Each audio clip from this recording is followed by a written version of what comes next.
Hello, everyone. I'm Andrew, and today I'm going to be talking about WareEver shoes. I'm going to be giving a debrief on what I've seen and how I feel about the company and what kind of techniques they're using.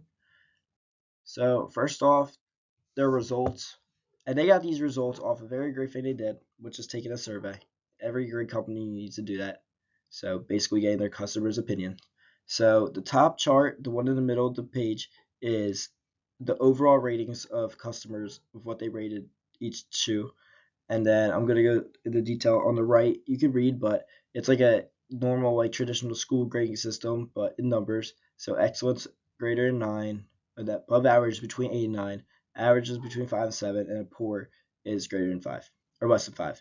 And basically, I see that the running shoes are a big hit. They're the fan favorite, whereas the lazy flip flops, on the other hand, don't seem to get much love. And then the rugged hiking boots get the job done at above average. Comfy walking shoes are just average. Again, the flip flops are just poor. And then the seriously tall boots, because we had hiking boots that are above average, and then the seriously tall boots is like style is average, and then gliding run shoes, like we also went into, is excellent. All right, so here's an analysis of the company.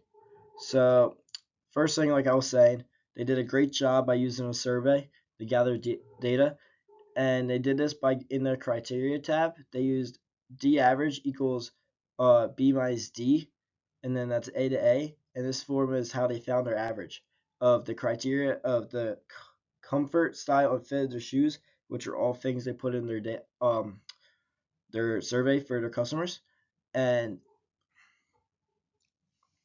next, I would like to talk about the formula they used to find average, and that's B to D. And this is how they found the overall shoes ratings. Next, I have the results that were based on customers' feedback and criteria for shoes, which they used the honest opinions that the customers gave. So that's how you make a living. And then lastly, some shoes were like, for instance, like the running shoe were a big hit, and they should definitely be selling that more. Whereas other shoes like the flip flop, there's many different things I can go into detail about them doing with that. All right, and then here's a dedicated page to charts. So on the left, I have the customers' experience survey results. So this is as based on what shoe they bought, and then they went into detail on, and then it's the exact model, color, and then what they've rated. Like I went into detail earlier about how they found the criteria to get size, comfort, fit, and style. That's all they got there.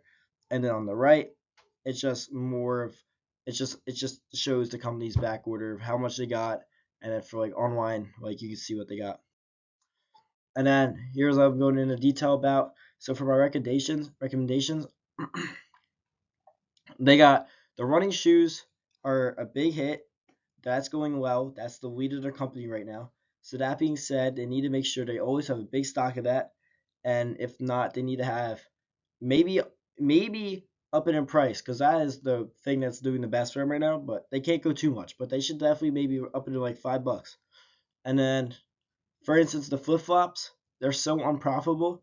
They should either just completely discontinue them, like at like the fast food restaurants, like McDonald's, like discontinued salad. They should do that with the flip flops, because it's a waste of their space and quantity. And that being said, or they could just lower the price. I don't know, or try something new. Whatever they're doing right now with those flip flops did not work.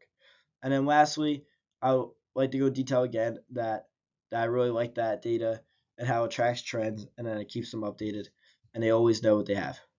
Thank you. That's my debrief on where shoes.